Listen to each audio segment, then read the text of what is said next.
आदरणीय कनोडिया जी, आदरणीय चौहान जी, आदरणीय प्रधान जी, उपस्थित सभी व्यापारी जगत के देश की चिंता मन में रख के अपना उद्योग चलाने वाले, आगे बढ़ाने वाले सज्जनगण, माता भगिनी, एक बात मैं स्पष्ट कर देना चाहता हूं कि व्यापार में मुझे कुछ समझ में नहीं आता।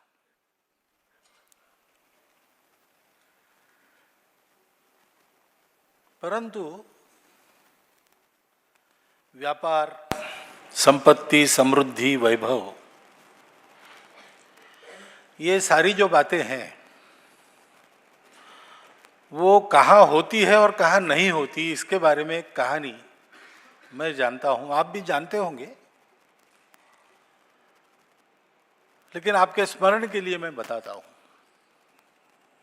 अपने परंपरा में ऐसी छोटी छोटी कहानियों से जीवन के बड़े बड़े सबक हमारे यहाँ सबके मन में बिठाए जाते हैं। शास्त्र की तकनीकी भाषा सब लोग नहीं जानते, परंतु सार ग्रहण करने के लिए ऐसे कहानियों का उपयोग होता है। तो ऐसी मान्यता है कि एक हिरण्यकश्यप नाम का राक्षस था, उसके अत्याचारों से जनता पीड़ित थी और उसका ही पुत्र प्रहलाद था, वो बड़ा भक्त था।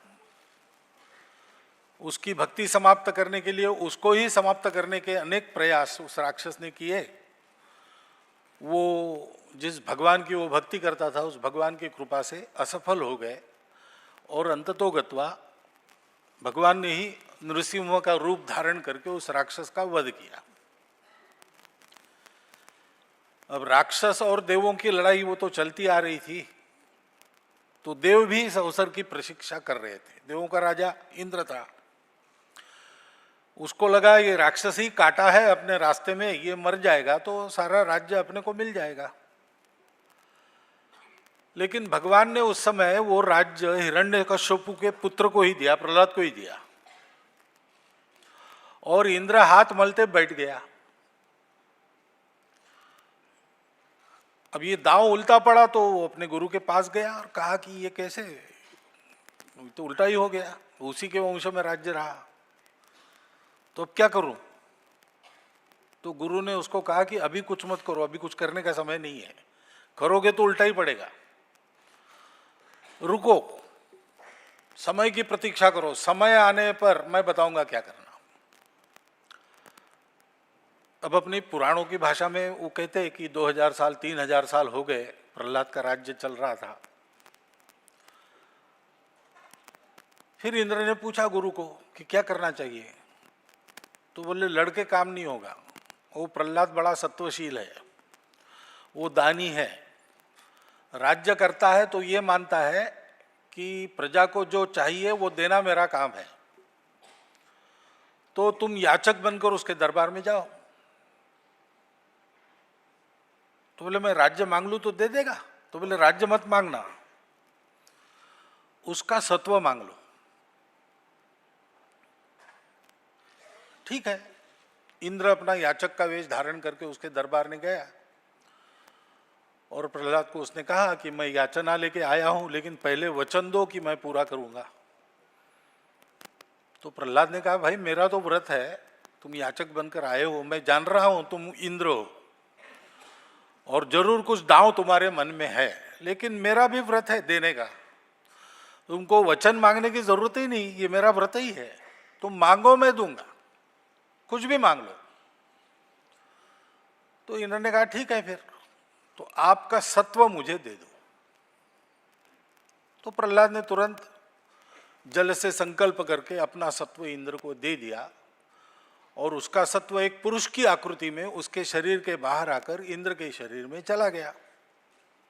प्रोसेस पूरा हो गया, लेकिन पूरा होने के बाद भी रुका नहीं। उसके बाद और एक पुरुषाकृति प्रहलाद के शरीर से निकली और इंद्र के शरीर में जाने लगी। तो प्रहलाद ने उनको पूछा कि ये क्या मामला है भैया, तुम कौन हो, क्यों वहां जा रहे हो? तो बोले मैं तुम्हारा बल हूं, और बल तो सत्व में होता है। अब सत्व तुम्हारा इंद्र के पास चला गया तो मैं उसके पीछे पीछे मैं भी जा रहा हूं।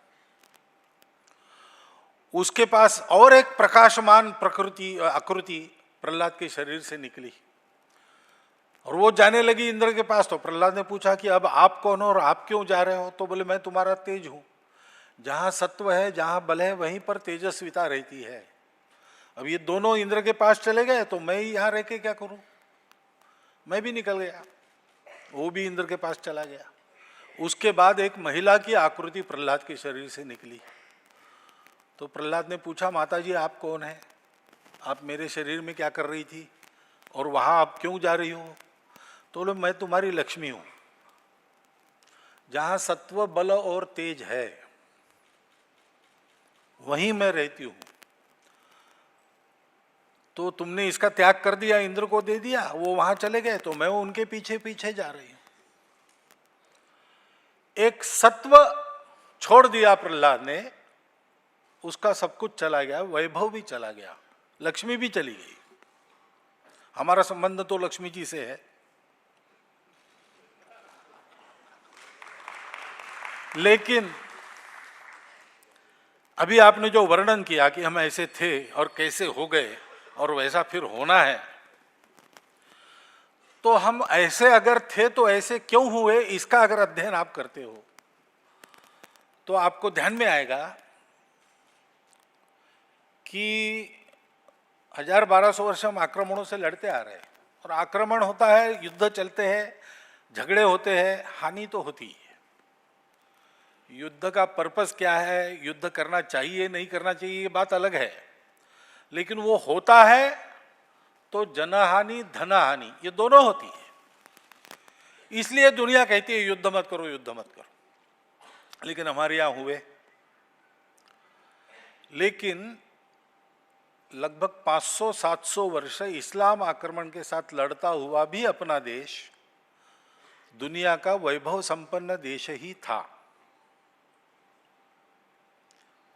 अंग्रेजों ने जब अपने देश को हाथ में लिया तब के उनके सर्वेज को आधार बनाकर धर्मपाल जी ने भारत के वैभव का वर्णन करने वाली, भारत के शिक्षा की स्थिति का वर्णन करने वाली, भारत के उद्योगों की स्थिति का वर्णन करने वाली वस्तु स्थिति परक पुस्तकें लिखी है। आप कभी उसका अध्ययन कर लीजिए। तब भी जीडीपी के मामले में, इकोनॉमिक इंडेक्स के मामले में, सब मामलों में हम दुनिया में पहले 5 देशों में ही रहे। लेकिन अंग्रेजों ने एक बड़ा काम किया, उनको ध्यान में आया कि ये देश बार बार आक्रमणों से लड़कर भी तरोताजा होकर फिर से उठ जाता है और हमको तो इसकी संपत्ति चाहिए, इसको लूटना है। अभी भी हम, आप तो जाते ही होंगे, मैं भी जाके घूम के आया हूं, 4-5 बार गया हूं, जाते रहता हूं, जैसे संघ भेजता है वैसे। तो विदेशों में बसने वाले, विशेषकर इंग्लैंड में बसने वाले भारतीय जब मुझे कभी घुमाते हैं इधर उधर, समय मिलता है तो देख के आता हूं देश भी, तो वो मुझे बताते हैं कि ये जो सेंट जॉन चर्च की भव्य इमारत यहाँ खड़ी हुई है ना, वो उसका सारा धन अमुक अमुक लड़ाई में अंग्रेजों ने प्रदेश जीता उसके रेवेन्यू से बनी है, ऐसा बताते हो। औद्योगिक क्रांति तब हुई जब भारत से धन वहां छीना गया,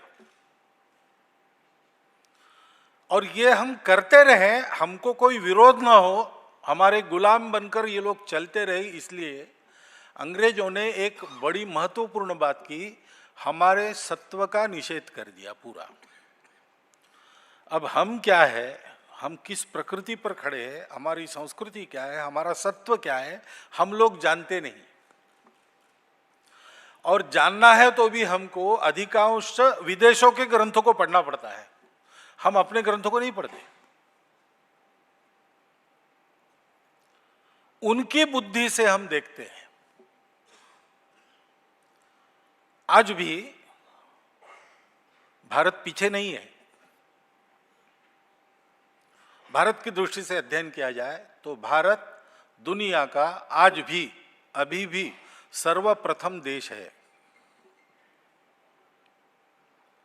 लेकिन सर्वप्रथम कौन है, इसकी परिभाषाएं बदल दी गई है और हम बदली हुई परिभाषा को देखकर कहते कि हम पीछे हैं। ये तो दिखता ही है ना कि दुनिया में सर्वत्र भारतीय चाहिए, डॉक्टर चाहिए, कौन चाहिए, भारत का डॉक्टर चाहिए। ये वस्तु स्थिति है। मैंने भी ये अनुभव किया, आपने भी बताया।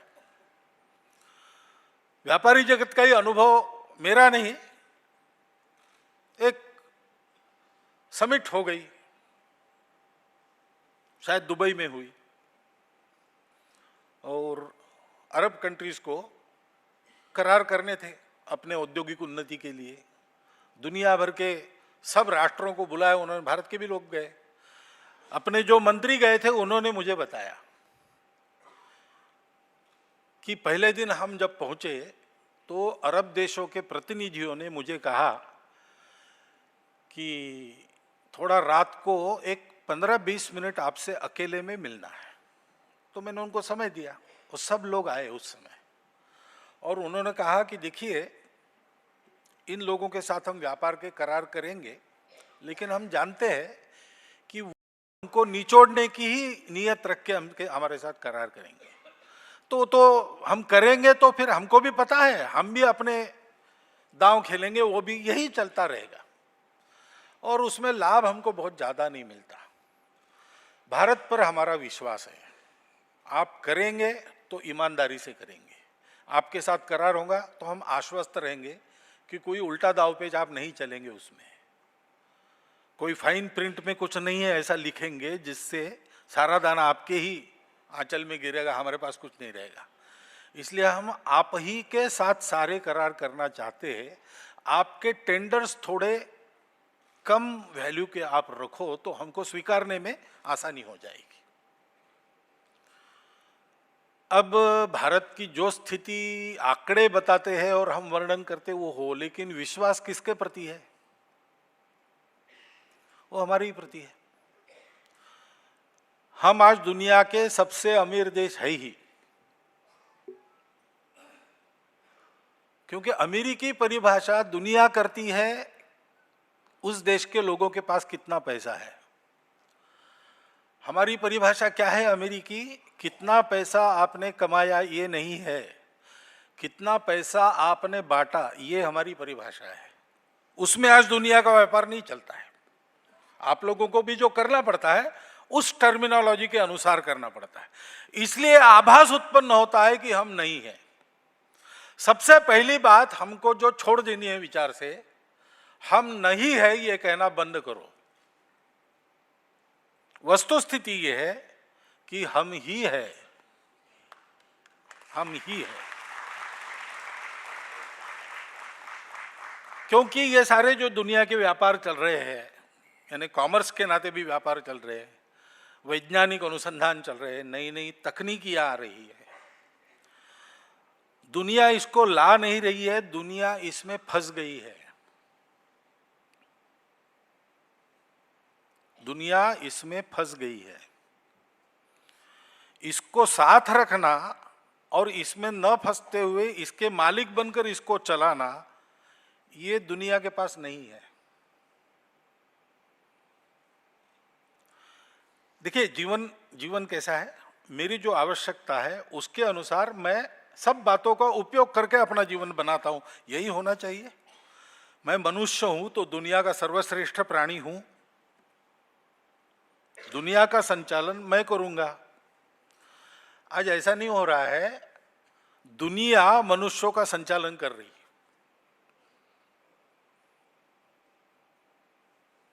अब ये आपने एथिक्स का ही मुझे विषय दिया है, वहां तो विवाद है एथिक्स चाहिए कि नहीं चाहिए। वैज्ञानिक नई नई तकनीकी, नई नई खोजें लाते हैं और फिर विवाद चलता है कि इसको प्रकाशित करना कि नहीं करता, इसको उपयोग में लाना कि नहीं लाना, क्योंकि एथिकली इसका विचार किया जाना चाहिए। कुछ लोग खड़े हो जाए, एथिक्स क्या है, ज्ञान को एथिक्स का बंधन नहीं है, इसलिए ज्ञान ज्ञान है, वो तो प्रकट होते रहेगा। यानी ज्ञान के सामने हम हतबल हो गए, वो ज्ञान है वो प्रकट होगा और उसके अनुसार हमको बदलना पड़ेगा। ये मनुष्य की मजबूरी, ये दुनिया की परिभाषा है, हमारी ये परिभाषा नहीं है। तू जो चाहे पर्वत पहाड़ों को फोड़ दे, तू जो चाहे नदियों के मुख को भी मोड़ दे, तू जो चाहे माटी से अमृत निचोड़ दे, ऐसा मनुष्य ये हमारी कल्पना है। तेरी आत्मा में स्वयं भगवान है, मनुष्य तू बड़ा महान है। हमको जो करना है, बाकी जो करना है इस सिस्टम में बैठकर, वो आप लोग बहुत अच्छी तरह कर रहे हैं और आगे और अच्छी तरह करने वाले हैं। मेरे मन में तो इसके बारे में पूरा विश्वास है और लक्षण वैसे दिख रहे, वर्णन आपने किया है कानोड़ जी ने। ये बढ़ने वाला है क्योंकि समय का फेर ऐसा है। परंतु हमको मूल काम क्या करना है, सारे दुनिया का पैराडाइम हमको बदलना पड़ेगा। नेशनलिज्म का जो एथिक्स के साथ प्रश्न आता है वो इसी में है कि व्यापार, देश का व्यापार देश के हित के साथ जुड़ा है, उसकी अनदेखी कोई कर नहीं सकता। स्वयं चाणक्य ने कहा है, धर्मस्य मूलम अर्थम, अर्थस्य मूलम राज्यम, राज्यस्य मूलम इंद्रिय निग्रह। यहां धर्म शब्द है, उसको जरा समझ लीजिए, क्योंकि हम अंग्रेजी भाषा में अपनी बात सीखते हैं तो धर्म कहने से हम रिलीजन कहते हैं। वो रिलीजन और धर्म बहुत अलग चीज है। रिलीजन आपका मेरा किसी का कुछ हो सकता है, धर्म वो नहीं है। धर्म में उसके अंदर अनेक रिलीजन हो सकते हैं, वो तो एक पूजा है। आप दुनिया के सत्य को कैसा समझते हैं, उसको प्राप्त करने के लिए कैसी साधना उपासना करते हैं, ये हर एक का अपना अपना प्रश्न है। परंतु धर्म सबसे संबंधित है, केवल मानवों से नहीं, सृष्टि से भी संबंधित है। वो एक व्यक्ति को, व्यक्तियों के समूह को, समाजों को, राष्ट्रों को और उसके साथ संपूर्ण अस्तित्व को जोड़कर चलाता है, जोड़कर रखता है। इनके संबंध टूटने नहीं देता, इनको परस्पर विरोधी बनने नहीं देता, एकत्र रखकर सबको उन्नत करता है। ये बाकी दुनिया के पास नहीं है, इसलिए वो फंस गए हैं इस तत्व को, क्योंकि वो हमारा सत्व है। भारत धर्म प्राण देश है। विवेकानंद ने कहा है कि जब तक भारत में धर्म का लेश मात्र है, तब तक भारत को मिटाने की कोई ताकत किसी दुनिया की शक्ति में नहीं है। और आगे वो कहते हैं कि ऐसा होगा नहीं, लेकिन दुर्भाग्य से अगर ऐसा हो गया कि भारत में धर्मलोप हो गया संपूर्ण, तो भारत को बचाने की ताकत भी दुनिया की किसी शक्ति में नहीं है। हम लोगों के अस्तित्व का, भारत के नाते हमारे इस पृथ्वी पर विद्यमान रहने का प्रयोजन ही ये है, हमको भटकी हुई दुनिया को ये जोड़ने वाला तत्व। आज वो समझते जोड़ने के लिए उनके पास कुछ नहीं है, ज्ञान है, व्यक्ति के स्वतंत्रता का डिंडिम बजता है, इंडिविजुअलिज्म चलता है, उसके प्रतिक्रिया में सोशलिज्म भी चलता है, दोनों की लड़ाई चलती है। मनुष्य का विकास करने वाला विज्ञान तकनीकी प्राप्त करते हैं, लेकिन उससे सृष्टि खराब होती है, उनका भी झगड़ा चलता है। विकास के लिए कुछ करे तो पर्यावरणवादी आंदोलन करते हैं, उनका सुने तो विकास बंद करना पड़ता है। इलाज क्या है? इलाज किसी को मालूम नहीं, क्योंकि जोड़ने वाला तत्व उनके पास नहीं, वो हमारे पास है। हमारे पूर्व काल में आक्रमण शुरू होने के पहले ज्ञान विज्ञान का सर्वोच्च विकास भारत से गया है सर्वत्र, और ऐसा विकास होने के बाद भी हमारे यहां की सृष्टि खराब नहीं हुई। अपने देश में कम से कम 8,000 वर्षों से जमीन में खेती चल रही है। उस खेती से हमारा पर्यावरण, जमीन खराब नहीं हुआ, अन्न विषयुक्त नहीं हुआ। अफ्रीका में गए यूरोपियन लोग, वहां की जमीन को अधिकार में कर लिया और वहां पर उन्होंने 400 साल खेती की। जहां जहां उन्होंने खेती की वहां वहां जमीन ऊसर बन गई। अब उसको फैलो रखना पड़ता है, 10 साल फैलो रखो, बाद में खेती करो, कानून बनाना पड़ता है। अन्न की पैदावार बढ़ाने के लिए तकनीकी लाई, अन्न में कैंसर उत्पन्न करने वाले तत्व मिल गए। जमीन खराब, खेती वनस्पति खराब, पानी खराब, हवा खराब। ये खराबी वाली समस्या कब की है? ये तो आधुनिक काल में आई है। हमने तकनीकी का उच्चतम विकास किया था। आज भी ढाके का मलमल एक सत्य है।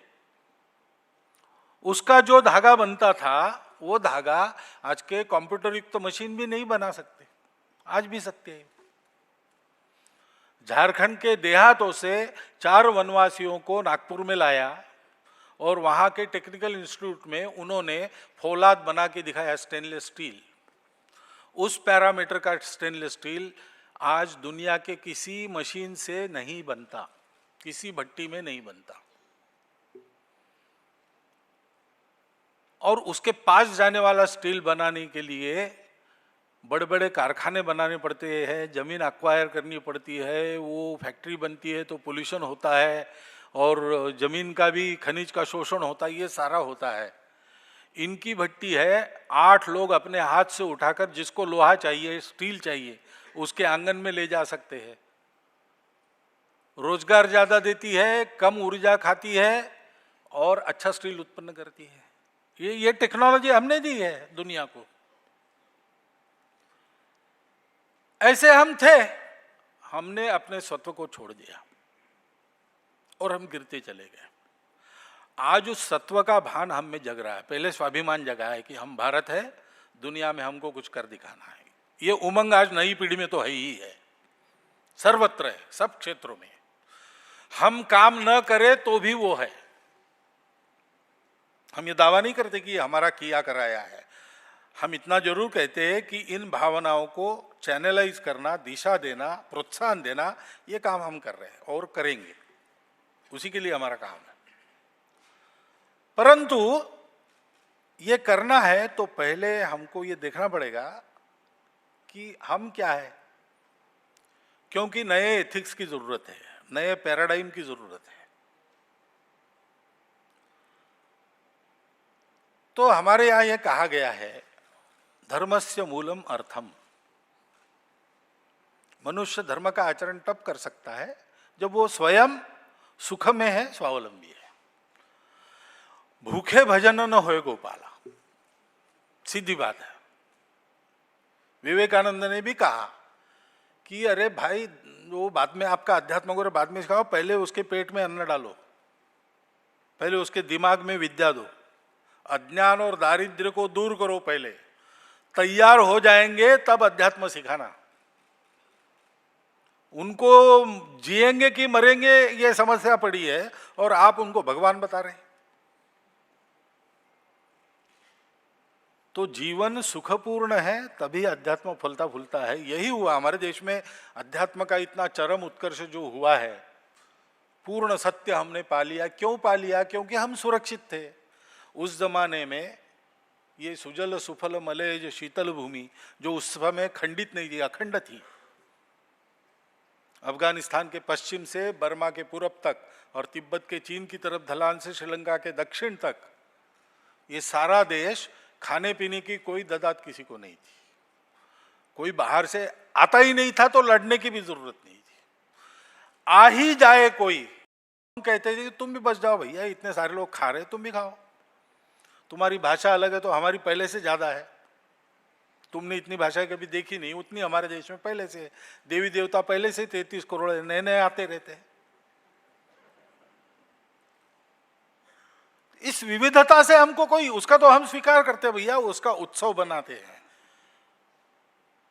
उसका सम्मान करते, क्योंकि हम जानते हैं कि ये विविधता अलगता नहीं है, ये विविधता एक एकता का ही दूसरा रूप है, आविष्कार है। उस एकता को हमने जान लिया है, इसलिए दुनिया की विविधता में हम उस एकता को देख के चलते हैं। ये अपना बेसिक पैराडाइम ये है। हम भारत के हैं, यानी क्या है? तो हम ये जानते हैं, वसुधैव कुटुंबकम प्रधानमंत्री जाके कहता है, कॉन्फिडेंटली कहता है, और लोग उसकी आज सुनते हैं। क्यों? उस पर उनका विश्वास है। और विश्वास क्यों है?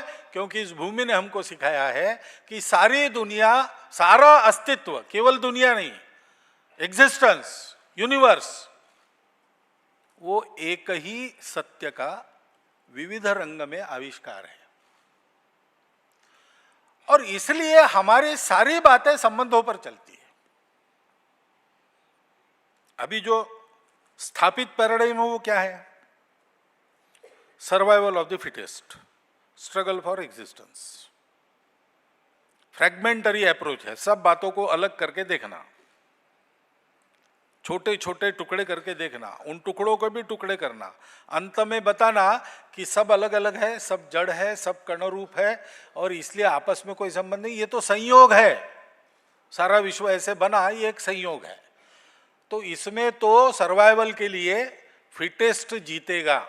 तो पहले तुम बलि बनो, और बलि बने रहने के लिए सारी दुनिया का उपयोग करो। जो तुम्हारे काम के हैं वो तुम्हारे हैं, जो तुम्हारे काम के नहीं वो तुम्हारे नहीं है।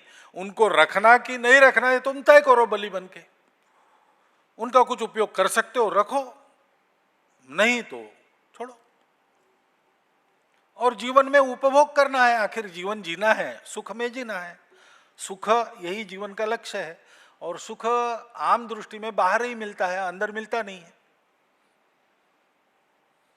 हमारा विचार बिल्कुल उलट, ये हमारा सत्व जो है वो कहता है कि भाई सुख बाहर नहीं मिलता, सुख अंदर मिलता है। और अंदर सबके एक ही तत्व है जो सर्वत्र विद्यमान है, इसलिए हम सब लोग एक दूसरे के रिश्तेदार हैं। यहां तक कि यहाँ के अचेतन सारे विश्व के जो फॉर्मेशंस है, वस्तुएं हैं, वो भी उसमें भी है, वो भी हमारा रिश्ता है। सृष्टि से हमारा नाता है, सब मनुष्यों से हमारा नाता है, और इसलिए पूरी दुनिया एक कुटुंब है, पूरा विश्व एक कुटुंब है। ये सत्य जानो और वैसा व्यवहार दुनिया में प्रचलित करो, तो हमारा व्यापार भी क्यों चलता है? व्यापार क्यों चलना चाहिए ऐसा पूछेंगे तो लोग पैसा कमाना है, वैभव संपन्न बनना है। किसकी समृद्धि बढ़ानी है? जो व्यापारी है उसकी बढ़ानी है, ऐसा सब लोग कहेंगे। हमारे यहां कहा जाता है व्यापार केवल आजीविका नहीं है, केवल अपनी समृद्धि के राह। व्यापार हमारा धर्म है, यानी इस व्यापार का उपयोग क्या करना है? सबको जोड़ने के लिए करना है, सबको ऊपर उठाने के लिए करना है। मूल में यही फर्क है एथिक्स में। और इसलिए विदेशी कंपनी आती है, अधिकाधिक कमाती है, बाकी कंपनियों को समाप्त करके उनको निगल लेती है और बड़ी बनते चली जाती है, और उनका नाम होता है और उनको आदर्श माना जाता है। हमारे यहाँ दृष्टिकोण ही उल्टा है। हम व्यापार करेंगे तो देश का व्यापार बढ़ेगा, देश में व्यापारी बढ़ेंगे, सब यशस्वी हो जाएंगे, मेरी भी समृद्धि बनेगी, सबकी समृद्धि बनेगी। और इसलिए फिर एथिक्स अलग अलग हो जाते हैं। अगर सर्वाइवल ऑफ द फिटेस्ट है तो व्यापार में यशस्वी होने के लिए कुछ भी करो, एक प्रकार का युद्ध है बाकी लोगों से। और everything is fair in love and war. हमारे यहां कहा गया ऐसा नहीं है, fair is fair, unfair is unfair, B it love और वॉर।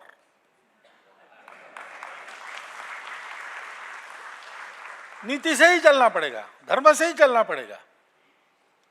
वो पुरानी कहानी चलती है, आप सब लोगों ने सुनी है ना, कि जमीन से सोने के मोहरे भरी है, हंडा निकला। जमीन बेची, उसने खेती शुरू की तो नीचे वो हंडा निकला। हंडा लेके वो पहले मालिक के पास गया कि ये तुम्हारी खेती, मैंने जमीन खरीदी थी, ये हंडा नहीं खरीदा था, ये तुम्हारा है, ले लो। उसने कहा ऐसा नहीं, मैंने जमीन बेची तो उसके ऊपर नीचे जो है सब बेच दिया, वो टेरेस का राइट मेरे पास रखा, ऐसा नहीं किया मैंने, तो ये तुम्हारा है। झगड़ा इस बात पर हुआ कि ये मेरा नहीं, ये तुम्हारा है। राजा के पास गए और राजा को विनती की, हमारे झगड़े का कोई हल नहीं निकल रहा है, तो आप इसको ले लो, अधिग्रहण कर लो। तो राजा ने कहा ऐसे कैसे, तुम्हारे जमीन में निकला है, या तो तुम ले लो या तो उससे जमीन खरीदी उसको दे दो, मैं कैसे ले लूं इसको, ये मेरा नहीं है। हमारे यहां व्यापार ऐसे चलता है, और इसलिए जमीन से सोने के हंडे निकलते रहते हैं। उधर वो सोने के हंडे निकलना आजकल बंद हो रहा है धीरे धीरे, इसलिए चिंता में है सब लोग, क्योंकि हम व्यापार करते हैं, वो हमारा व्यापार हम अपने धर्म के नाते करते हैं।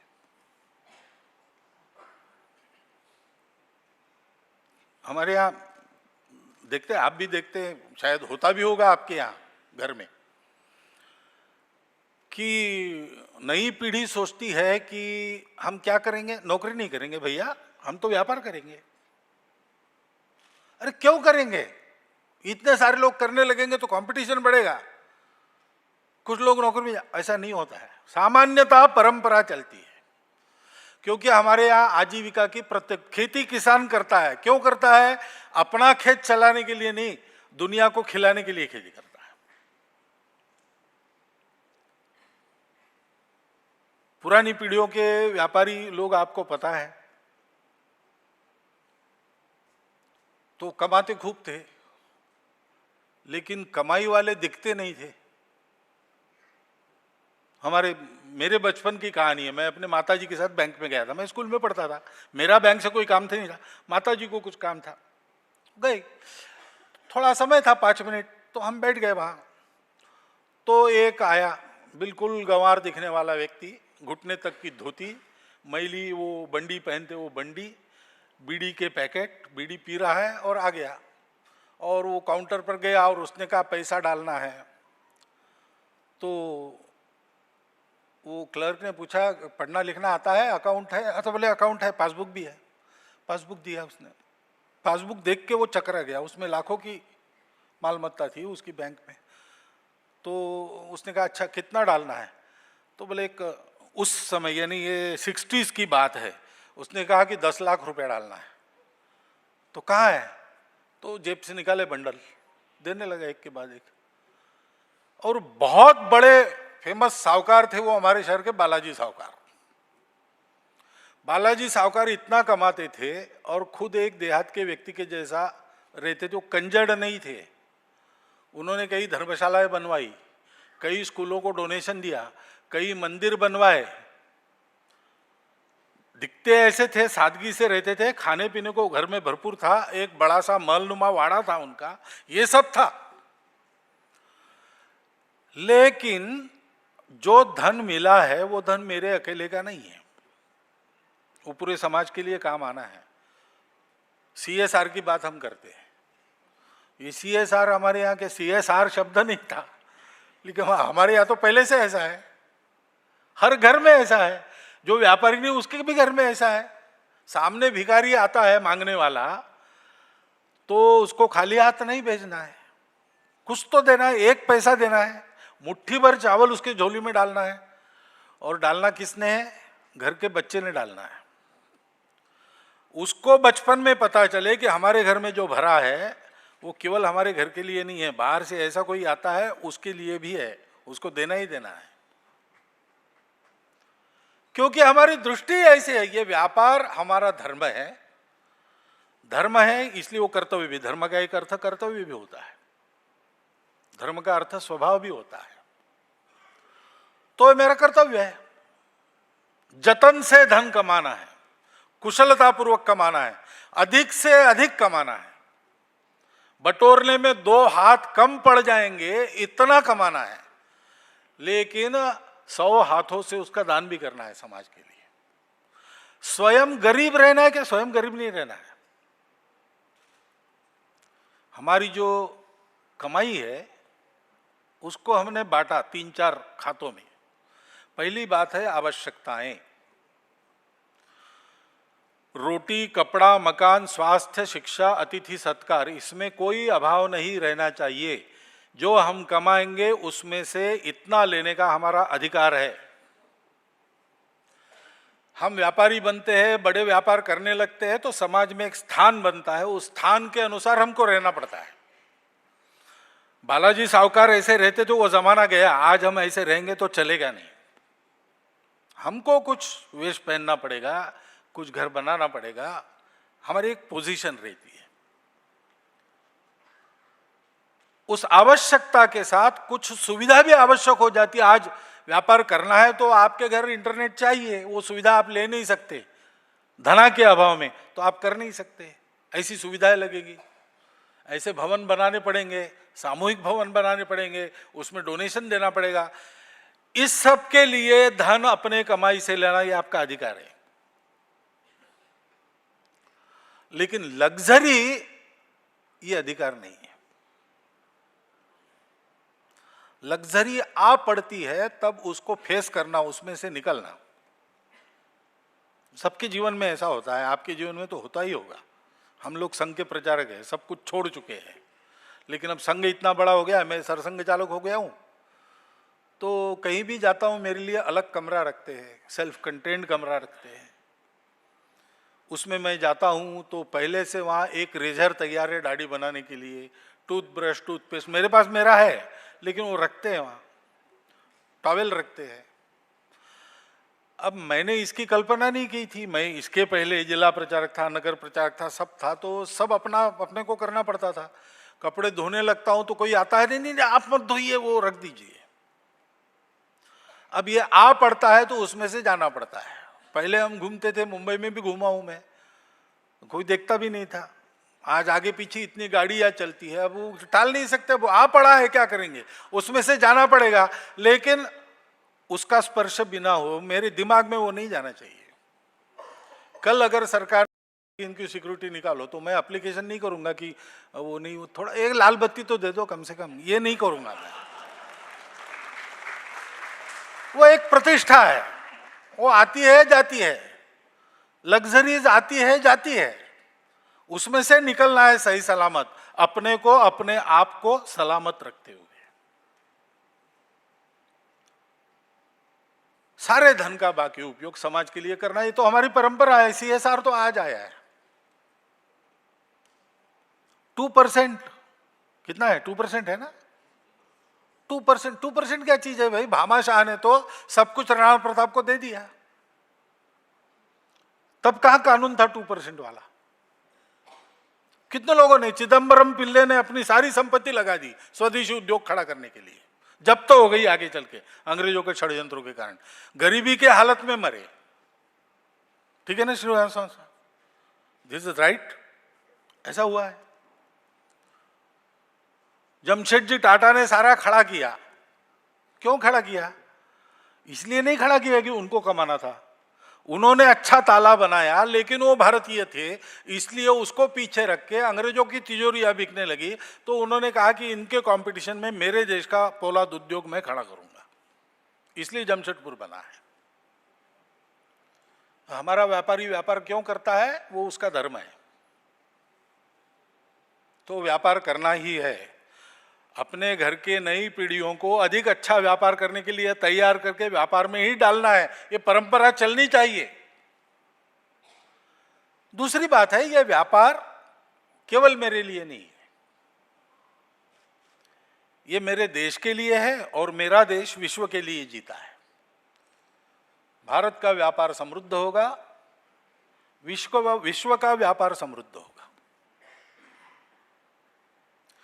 इस व्यापार से केवल मेरा पेट नहीं पलेगा, सबका पेट पलेगा, इसलिए मेरा व्यापार चलेगा, उसमें से रोजगार बढ़ेगा। मैं एथिक्स की बात कर रहा हूं। अपना व्यापार बढ़ाते समय रोजगार का विचार न करते हुए उसका ऑटोमेशन, मैकेनाइजेशन करने की प्रवृत्ति चलती है। टेक्नोलॉजी है, हम लेंगे, उससे विरोध नहीं है हमारा, लेकिन हम ये देखेंगे कि मेरे व्यापार पर अवलंबित जितने लोग हैं उनका भी चलना चाहिए। मेरे ही यहां चला तो बहुत अच्छा है, नहीं तो कुछ व्यवस्था उनके करेंगे। अपने देश का रोजगार मार कर और मैं संपत्ति नहीं कमाऊंगा, और हमारे सारे व्यापार चलेंगे, वो पर्यावरण को नहीं बिगाड़ेंगे। कम से कम ऊर्जा खाने वाले तरीके हम खोजेंगे।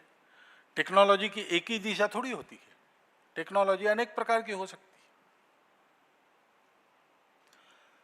तो मैं व्यापार करूंगा तो मेरे व्यापार से संबंधित जितने लोग हैं उनको मैं अपना कुटुंब मानकर चलूंगा। कुटुंब ब्लड रिलेशन होता है अपने यहां, उसके लिए और एक शब्द है परिवार। वो परिवार एक बड़ा दायरा है, उसमें सब कुछ आता है, उसमें सब कुछ आता है।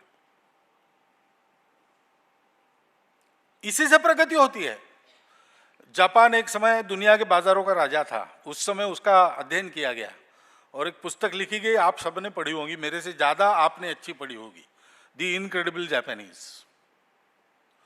अगर आपको पता है तो उसके अंत में उसने 9 निष्कर्ष दिए हैं। जापान इकोनॉमिकली दुनिया का लीडर क्यों बना है, और 9 में से पहले 5 रीजन अर्थशास्त्र से संबंध नहीं रखते। पहले 5 कारण।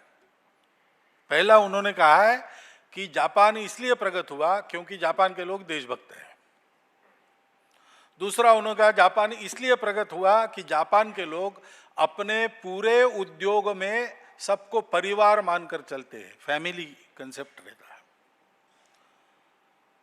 तीसरी बात वो कहते हैं कि जापान के लोग अपने देश के आर्थिक प्रगति के लिए किसी भी प्रकार का साहस करने के लिए तैयार है। चौथी बात उन्होंने कही है कि जापान के लोग अपने देश के प्रगति के लिए किसी भी प्रकार का रिस्क लेने के लिए तैयार है। और 5वीं बात उन्होंने कही है, हमारे लिए बहुत महत्व की है, कि जापान का आदमी उद्योग करता है तो 0 एरर प्रिंसिपल पर चलता है। हमारी पूंजी क्या है? लोग पूंजी यानी आर्थिक पूंजी मानते हैं दुनिया में, लेकिन हमारे यहां क्या कहा गया है? हम जो प्रयास करते हैं वो हमारी पूंजी है। उद्यमम साहसम धैर्यम बुद्धि शक्ति पराक्रम। इसमें कहीं भी धन का उल्लेख नहीं है। उद्यम चाहिए, साहस चाहिए, धैर्य चाहिए, पेशेंस, बुद्धि चाहिए, शक्ति चाहिए, और मैं जीतूंगा, मैं नए नए क्षेत्रों में अपने को स्थापित करूंगा, ये पराक्रम की वृत्ति चाहिए, विजिगीषा जिसको कहते हैं। षडेते यत्र वर्तन्ते तत्र दैव सहायकृत। ये 6 गुण जिनके पास है, भाग्य भी उनका साथ देता है। और टालने के लिए कहा है, षड दोषा पुरुषेणेह हातव्या भूतिमिच्छता। वैभव चाहने वाले पुरुष ने 6 दोषों से दूर रहना चाहिए। निद्रा, तंद्रा, भय, क्रोध, आलस्यम, दीर्घ सूत्रता। आखिरी जो है आलसीपन और काम लंबा करना, फालतूई, ये आपको बताने की जरूरत नहीं। आप जिस जगत में है वहां तो ये बिल्कुल ही नहीं चलता। इसलिए जितने व्यापारी बंधु मिलते हैं, कार्यकर्ताओं में भी मिलते हैं, उनके करने में एक स्टाइल नजर आ जाए। आलस नहीं, वो तय हुआ वो फटाक से लग जाते हैं और फटाफट काम करने के पक्ष में रहते हैं। अब बैठके ज्यादा मत करो भैया, करने की बात बताओ, चलो करते चलेंगे, ऐसा उनका रहता है। तो ये आपको बताने की जरूरत नहीं। लेकिन निद्रा, तंद्रा, भय और क्रोध, इन शब्दों के पीछे अर्थ में जरा गहराई में जाकर सोचना चाहिए। अभी हम स्वतंत्र हैं और हम आगे जाने के इच्छुक हैं, हमारा पराक्रम जगा है।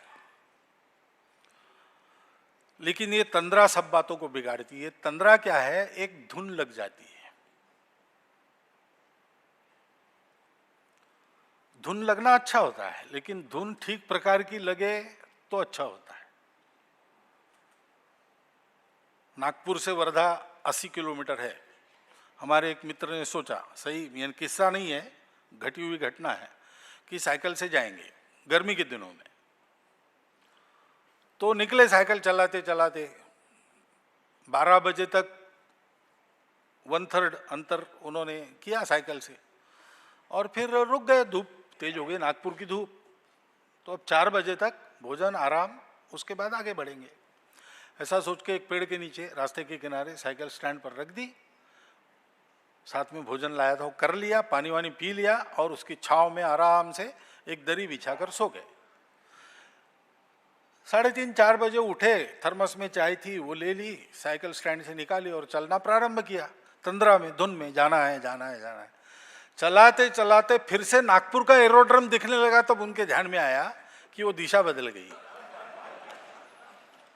फिर से वापिस आए। इसको तंद्रा कहते हैं। हम एक तंद्रा में है, उससे अभी पूरे बाहर नहीं निकले, अब निकलना प्रारंभ हो गया है। वो तंद्रा, ये ब्रिटिशों ने जो बदला हुआ पैराडाइम हमारे मानस में डाला, उसका का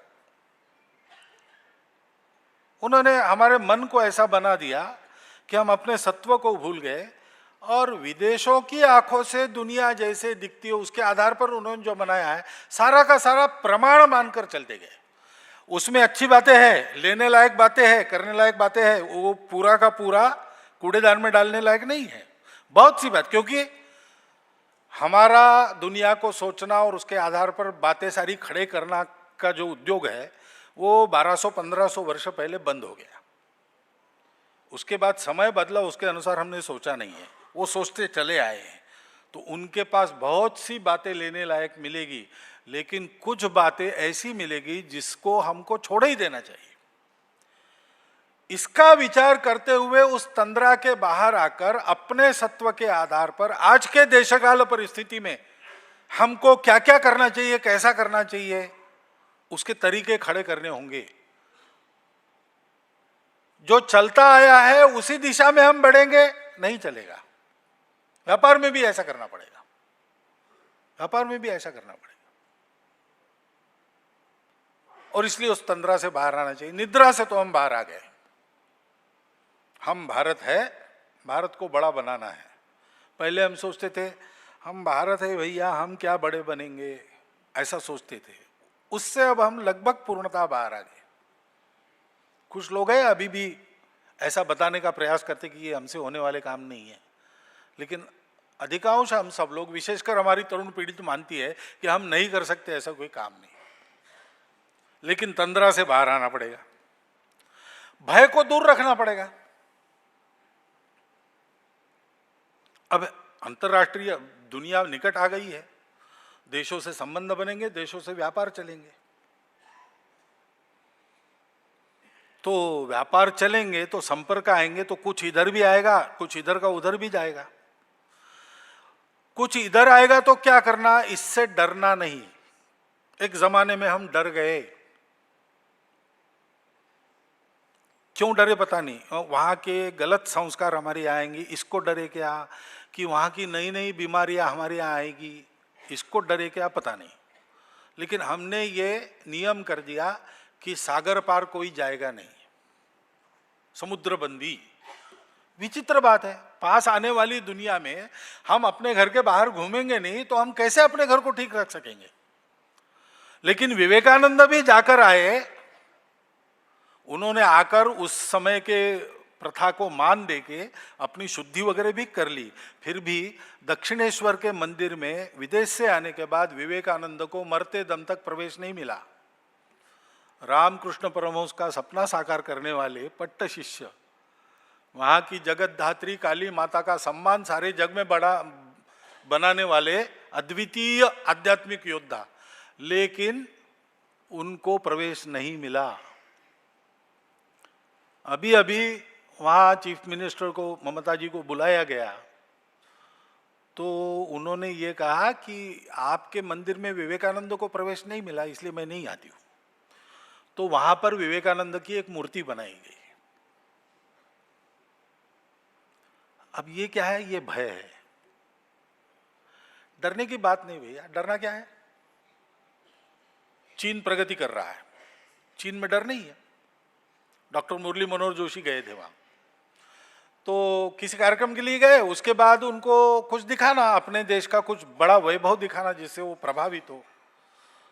तो उनको एक बड़े बांध के पास ले गए, बहुत क्रूशियल जगह वो बांध है, 2-3 देशों की बॉर्डर लगती है वहाँ पे, शायद मंगोलिया, रशिया, साउथ कोरिया, ऐसा सब लगता है। और वहाँ पर इन्होंने जाके देखा, हम जाते हैं अपने देश में ऐसे किसी बड़े प्रोजेक्ट, वहाँ सिक्योरिटी रहती है, पहरा रहता है। वहाँ देखते तो कुछ नहीं, टूरिस्ट घूम रहे, फोटो निकाल रहे, बिल्कुल अंदर तक जा रहे हैं, सारी बातों के फोटो निकाल रहे। तो उन्होंने गाइड को पूछा कि अरे भाई यहाँ तो सिक्योरिटी की कोई व्यवस्था नहीं, इतने क्रूशियल जंक्शन पर ये है, और किसी शत्रु ने आकर यहाँ कुछ कर दिया तो मुश्किल हो जाएगी आप लोगों को, सिक्योरिटी की कोई व्यवस्था नहीं। तो बोले चलो देखते हैं, वहाँ एक ऑफिस तो था, सिक्योरिटी का ऑफिस तो था, व्यवस्था कुछ नहीं थी। तो वहाँ का जो सिक्योरिटी अफसर था उसके पास ले गया, उसको डॉक्टर जोशी ने पूछा कि अरे सब फोटो निकाल रहे हैं, कोई जासूस आ जाए सब निकाल के ले जाए और उसके आधार पर हमला कर दे। उसने कहा क्या जासूस आता है, आने दो, फोटो निकालता है निकालने दो, हमला करेगा, ताकत है उसकी हमला करने की किसी की? यहाँ हमला कोई करने के लिए आ ही नहीं सकेगा, इतनी हमारी सेना तगड़ी है, और कर ही दिया तो बाद में वो देश रहेगा नहीं, इतना हमारा सामर्थ्य है, हमको क्या डर है, आने दो सबको। तो हमको धीरे धीरे अपने भय को छोड़ना पड़ेगा। अब हम दुर्बल नहीं है, पूर्णतः सबल नहीं हुए, ठीक है, सावधानी से जाएंगे लेकिन निर्भय बनकर जाएंगे। निर्भयता यानी असावधानी नहीं होती, और सावधानी यानी भय नहीं होता। हमको उस सूक्ष्म सीमा रेखा पर चलकर बिना भय के सबको अपनाना है और सबको अपने जैसा बनाना है। हमारा पराक्रम जगह है, हम ये करेंगे। और क्रोध, ये जो क्रोध आता है ये हमारी नहीं मानते। बहुत सारे युद्ध तो द्वितीय महायुद्ध के बाद के सब संघर्ष इसी के लिए हुए ना। कौन बड़ा होगा, दूसरा बड़ा होगा तो हमको क्रोध क्यों आना चाहिए भाई? हम में जलन क्यों पैदा? हाँ, स्पर्धा का हेल्दी स्पिरिट यहां तक तो समझ में आता है, लेकिन स्पर्धा मुझे ही जीतनी चाहिए, उसलिए उल्टी सीधी बातें करके वहां के रिजाइम को उद्ध्वस्त करना, उस देश को उद्ध्वस्त करना, ये जो दुनिया में व्यापार चलता है महाशक्तियों का, भारत को ऐसी महाशक्ति नहीं बनना है। हम जब कभी पहले परम वैभव संपन्न थे तब हमने ये सब काम नहीं किए, हमने सबके जीवन को सुधारा, क्योंकि हमारा लक्ष्य है वसुधैव कुटुंबकम, विश्वम भवति एकम नीडम, सारा विश्व एक घर के जैसा बन जाए। हम भी सब देशों में गए, मेक्सिको से साइबेरिया तक गए, लेकिन जहां जहां गए हमने ज्ञान दिया, सभ्यता दी, संस्कृति दी, वहां के लोगों का जीवन पहले से अच्छा किया, उनके धर्म को नहीं मिटाया, उनके राज्य को नहीं मिटाया। इसलिए आज भारत में कहीं से भी भारत का आदमी जाता है दुनिया में कहीं पर भी, तो वहां के लोग आदरपूर्वक नमस्कार करते हैं। चीन से हमारी खटपट चलती है, लेकिन चीन की जनता में वातावरण क्या है? एक मेरा पत्रकार मित्र अभी जाके आया, उसने बताया, मैं एक मंदिर में गया, शिंटो मंदिर में, तो वहां गया तो वहां एक महिला हाथ जोड़ के उस मूर्ति के सामने प्रार्थना कर रही थी। तो मैं चुपचाप खड़ा रहा उसको बिना डिस्टर्ब किए। 5 मिनट के बाद उसका हो गया तो वो पीछे मुड़ी, उसने मुझे देखा, ऐसे देखा और कहा भारत से आए हो? तो मैंने कहा हाँ भारतीय हूँ। तो उसने नीचे झुककर प्रणाम किया मुझे। मैंने कहा ये क्या कर रही हो, आप तो मेरे से बड़ी हो। तो बड़ी छोटी बात नहीं, आप बड़े देश से आए हो, जिस देश ने हमको मनुष्य जीवन सिखाया उससे आए हो।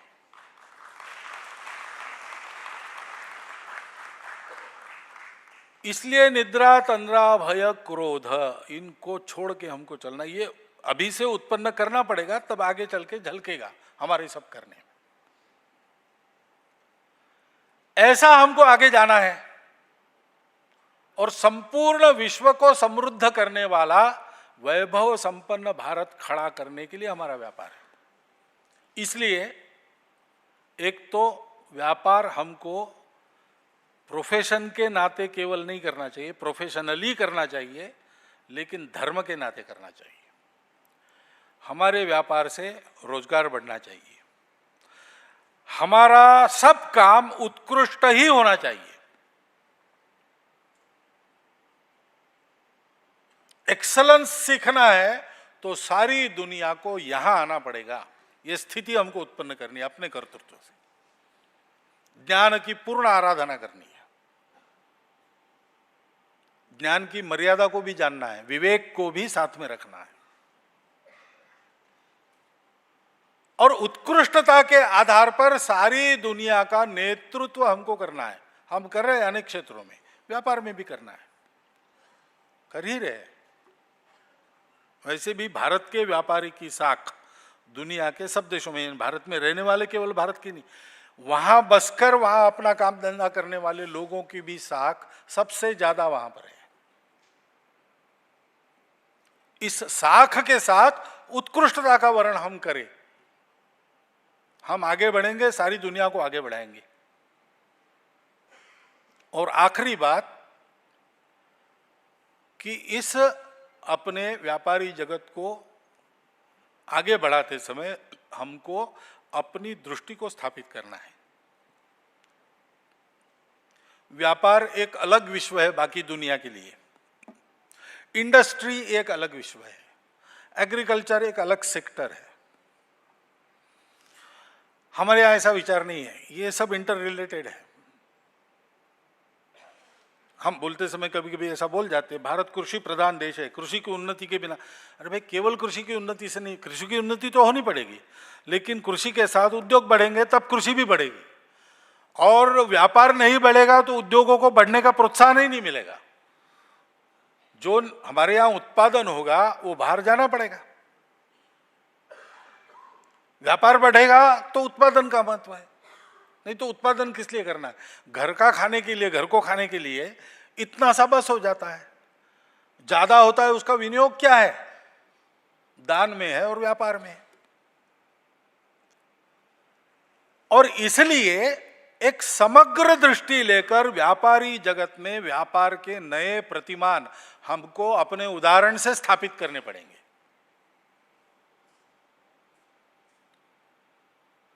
और ये करते समय फिर हमको आगे बढ़ते समय व्यापार के साथ नीतिमत्ता का ध्यान रखना पड़ेगा। वही प्रतिमान हमारा है, वो बिना नीति के व्यापार। गांधी जी अपने प्रारंभिक सदस्यों में रहे, उन्होंने ही कहा है बिना नीति के व्यापार मनुष्य जीवन की हानि करता है। हमको नैतिक व्यापार को स्थान देना पड़ेगा।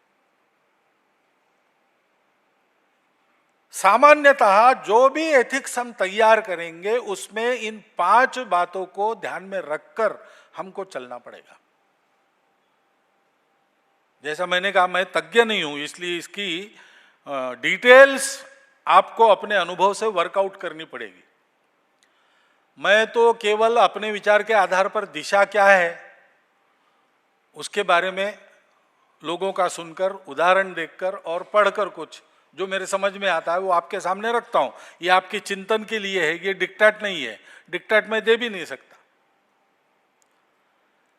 लेकिन सारी दुनिया को एक नई दिशा देने वाला भारत खड़ा करना है तो भारत के व्यापारी का भी ये मिशन होना चाहिए,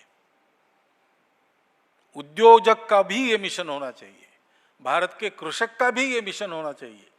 जो हमारा नेशनल मिशन है, संपूर्ण दुनिया को उसका खोया हुआ संतुलन वापस प्राप्त करा देने वाला धर्म देना। धर्म उसको प्रतिशब्द नहीं है, धर्म इस अर्थ में मैं धर्म बोल रहा हूं, वो धर्म देना।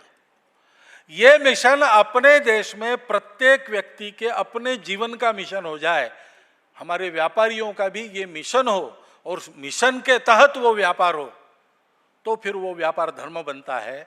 ऐसा व्यापार का धर्म लेकर सारी दुनिया में पराक्रम करने वाले व्यापारी आप सब लोग बने, ये शुभकामना मैं देता हूं और प्रश्नोत्तर के लिए बाकी समय रखता हूं। धन्यवाद।